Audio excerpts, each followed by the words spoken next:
ndabasuhuje mu izina ry'umwami wacu Yesu Kristo. Amahoro y'Imana nabane namwe. Ngarutse imbere ya kamera nshimira Imana ko yabanye natwe ikatugirira neza. Uwiteka ahabwe icyubahiro. Ni kuri Mukaribiya TV rero dukurikirana ijambo ry'Imana, ubutumwa bwiza, impuguro, inama ndetse no kugira ngo tubashe gukora umurimo ushimisha Imana. Rero uyu munsi ndagira ngo mbabwire ngo amahoro y'Imana n'imigisha yayo bikomeze kurinda imitima yanyu, kandi mbashimira uburyo mudahwema kutuba hafi mudusengera, natwe tubasengera, dufashanya muri byose. Imana ishimwe. Reka dusenge Imana ubundi nkugezeho ijambo ry'Imana Imana yashyize ku mutima wanjye kuri uyu munsi. Data, mu izina rya Yesu Kristo w'i Nazareti, urera kandi urakiranuka, wuzuye icyubahiro n'imbaraga nyinshi zo gukomera. Nongeye kugira amahirwe yo kuboneka imbere yawe kugira ngo mvuge kandi natuza akanwa kanjye, ariko wewe wivugire. Nyemerera cyane ubutumwa bwawe bwiza bwamamare mu isi yose, bubohora imitima. Ubutumwa bwawe bwiza bugere kure. Ubutumwa bwawe bwiza buhindura ibyanse guhinduka, kandi umuntu wese ukurikirana ijambo ryawe kuri iyi cano agira umugisha w'Imana, yuzura imbaraga z'umwuka wera, ahindurirwa ibihe byiza n'Imana, kandi abone ukuboko gukomeye kw'Imana. Ndasenze kugira ngo ntaba ari njye, ahubwo izina ryawe rihabwe icyubahiro. Urakoze, urakarama, kuko twese duhana umugisha, mu izina rya Yesu Kristo umwami n'umucunguzi wacu, amina. Reka dusome ijambo ry'Imana riri mu butumwa bwiza bwa Yesu Kristo uko bwanditswe na Yohana.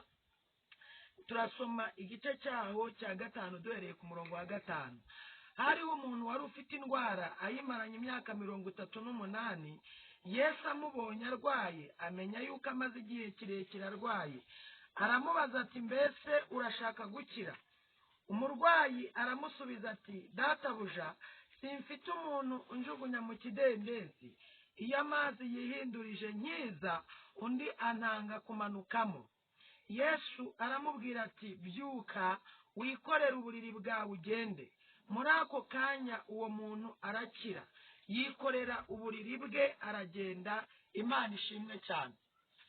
Ijambo ry'Imana, Yesu Kristo umwami n'umukiza yari amaze igihe atangiye gukora umurimo we, kandi igitangaza cya mbere yagikoreye ahantu hatandukanye, ariko ntabwo yigeze yirengagiza n'uyu wari uri ku kidendezi amazeho imyaka 38. Aho ijambo ry'Imana rintumye kukubwira iki? Ndashaka kukubwira ko Yesu Kristo ahari n'ibyawe biba bihari. Ndashaka kukubwira ngo umugisha wawe ufite uwo mwegeranye, ufite uwo musengana. Mu yandi magambo mu Kinyarwanda cyiza, nje kukubwira ngo ibyawe biba mu bantu.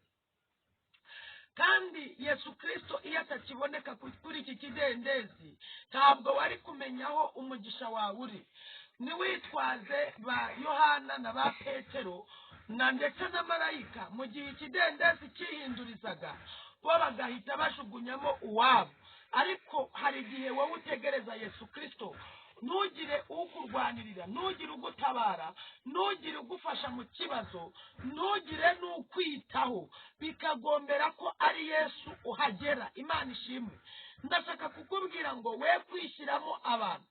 Hari ugera mu kidendezi asizwemo na se, hari ugera mu kidendezi asizwemo na murumuna we, hari ugera mu kidendezi asizwemo na se wabo, hari ugera mu kidendezi ajugunywemo na mama we, ajugunywemo na nyirarume, ajugunywemo na nyirasenge. Ariko mu gihe abo bose utabafite, ndashaka kukubwira ko Yesu ari we rufatiro rusigaye ku buzima bwawe. Imana ishimwe. Uyu nguyu Yesu amaze kumugera imbere mu bubabare bwinshi, Bibiliya itavuga, gusa mu myaka yari ahamaze birumvikana ko yari afite ububabare. Ariko ndashaka kukubwira ko Yesu yaramubajije ngo, mbese urashaka gukira? Arangije aravuga ngo, simfite umuntu. Imana ituganze cyane. Ndagira ngo nkubwire ngo iyo umuntu afite undi, hari ibyemera nuko yarazi neza yuko yabonaga ba Petero na ba Yohana babajugunyamo bene wabo, bajugunyamo ababasanze ku kidendezi, ariko we abura umuntu umujugunyamo. Ndagira ngo nkubwire ngo kura amaso ku bantu uyahanga Uwiteka, niwe wenyine gusa usigaye wo kuguta mu kidendezi, wo kuguhindurira ubuzima. Abahanuzi barahanuye ntibaguhindurira ubuzima, abavugabutumwa bavuze ijambo Uwiteka ashimye, ariko si bo kuguhindurira ubuzima. Ndagira ngo nkubwire ngo mu gihe umaze kuri uwo musozi, Yesu niwe usigaye. Imana ituganze cyane. Icyo Yesu akubaza, arimo arakubaza ngo mbese ku cyifuzo, ku kibazo ufite, ku ntambara urwana, urashaka ubutabazi. Nta kindi wagakwiye kumenya ko ari Yesu ukubajije ukamusubiza. Igiteye agahinda nuko utamenya n'ukubajije uwo ari we. Ntabwo wagakwiye guca ku ruhande, wagakwiye kurasa ku ntego. Igihe wageze imbere ya Yesu mwahuye, wagakwiye kumubwisha ukuri. Ntabwo wagakwiye kuvuga ngo ariko mfite bene wacu b'abakire ngo bagakwiye kuba barampesheje akazi. Ntabwo wagakwiye kuvuga ngo mfite abahanuzi bamanuriye. Ntabwo ari ibyo Yesu agukeneyemo. Yesu akeneye kuvuga ijambo rivuga ngo ndashaka gukira, cyangwa se ndashaka kubohoka bitewe n'ikibazo umaranye iminsi ku kidendezi cyawe. Imana ishimwe. Ngo Yesu ngarangije ngo aramubwira ngo byuka wikorere uburiri bwawe ugende. Mu yandi magambo, Yesu ntabwo yigeze yemera yuko ajojoba amazi. Hari igitangaza Yesu akora atarindiriye ko amazi agutembaho, ahubwo akabikorera ako kanya, akabikora iyo saha, akabikora kugira ngo n'aba bandi bakubonaga bamenye yuko ari Yesu utandukanye n'aba bandi bagenda bajugunya mu kidendezi. Imana ishimwe. Reka twongereho irindi jambo ry'Imana iri mu rwandiko rw'Abaheburayo, ni igice cya 12 umurongo wa 14. Haravuze ngo mugire umwete wo kubana n'abantu bose amahoro n'uwo kwezwa, kuko utejejwe atazareba umwami Imana.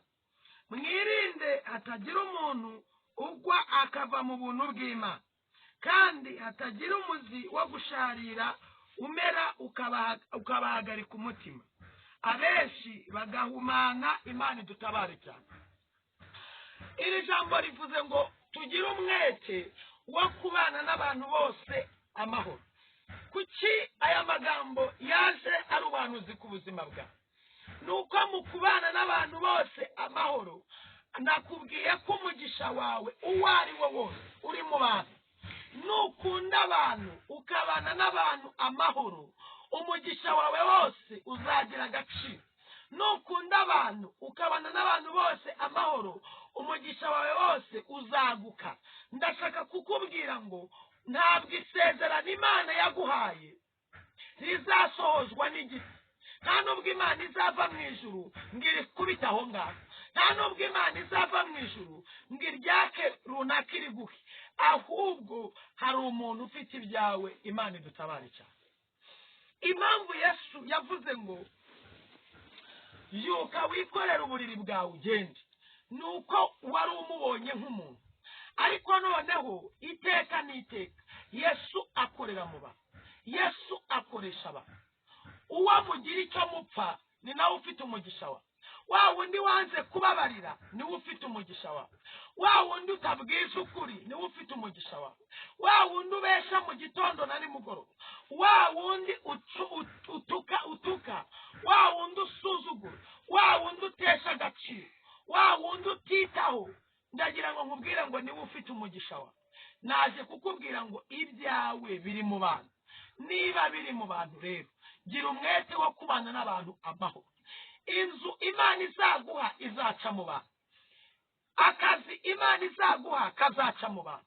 Umugore uzashaka wa musore we azaca mu bantu. Umugeni uzatunga azaca mu bantu. Nyoko bukwe wa mukazana we yaciye mu bantu, azanaca mu bantu.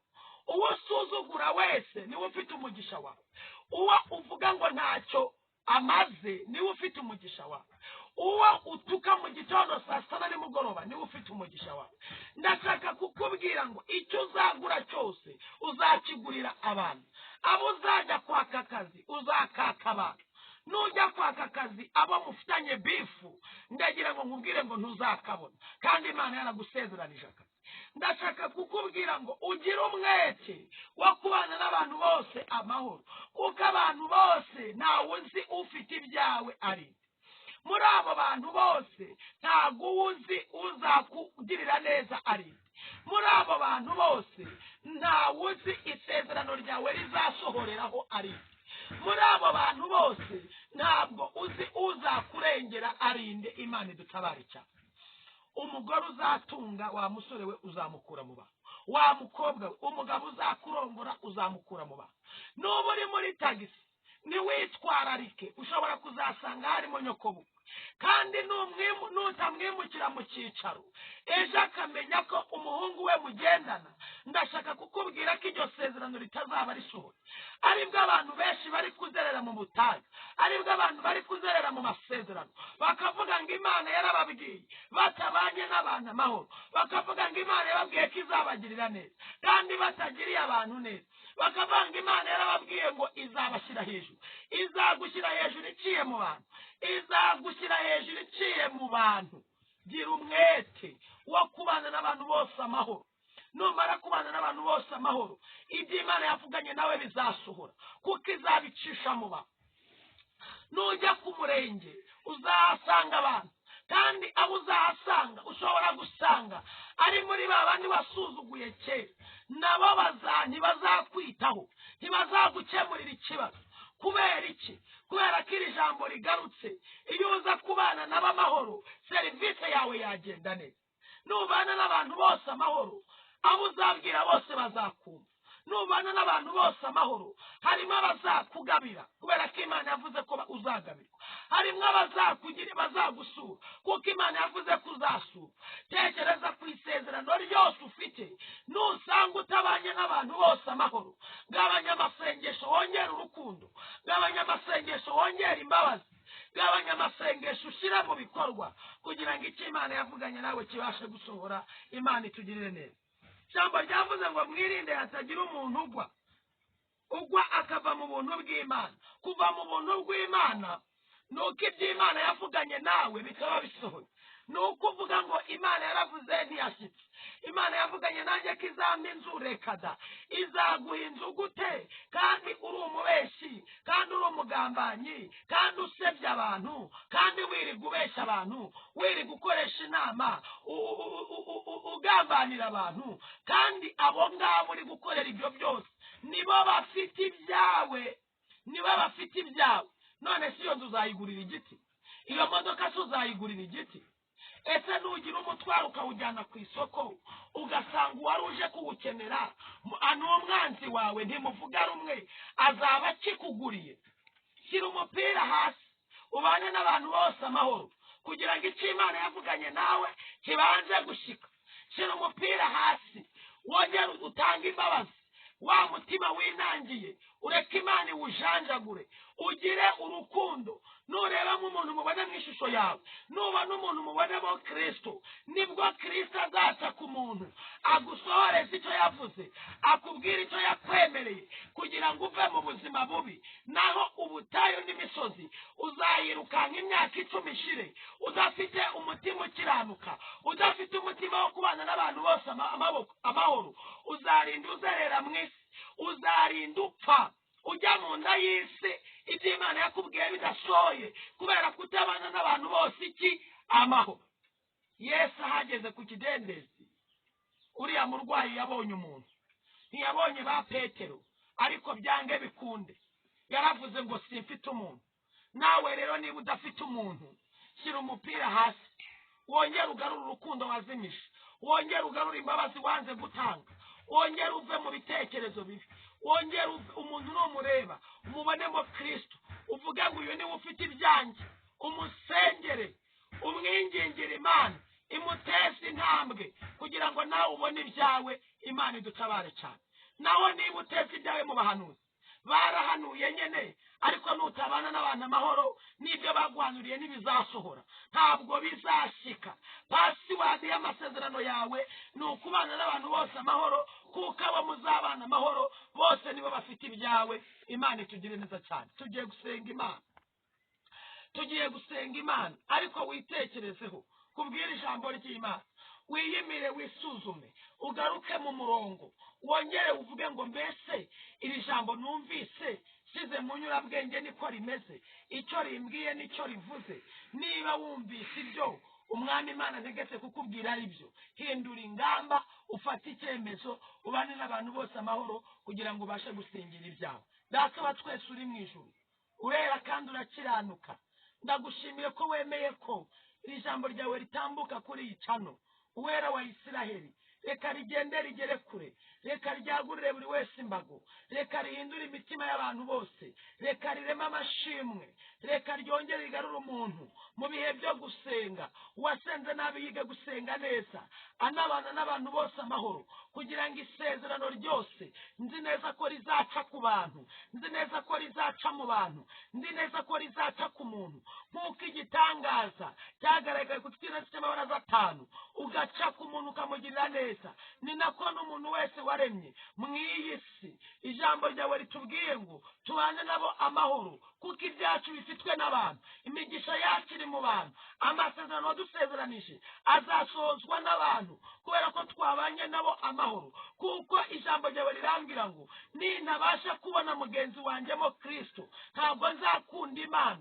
Niyo mpamvu wavuze ngo tubane n'abantu bose amahoro, ngo kandi ngo twezwe. Uretse nuko amasezerano yasohora, tukeneye no kuzicarana nawe mu bwami bwawe, tukahaturiza, tukaranezererwa, tukahahererwa ubugingo. Ndagushimiye kuri Imana mba gusenga. Ngaho reka buri wese ahugurwe n'ijambo ryawe kandi ribashe kumushyira mu mwanya ukwiriye, mu izina ry'umwami wacu Yesu Kristo, amen. Kunda ni kuri Mukaribia TV, kanda subscribe kugira ngo ujye ukurikirana ibiganiro byose. Nimero yanjye WhatsApp ni 0787 749 9. Imana iduhana umugisha.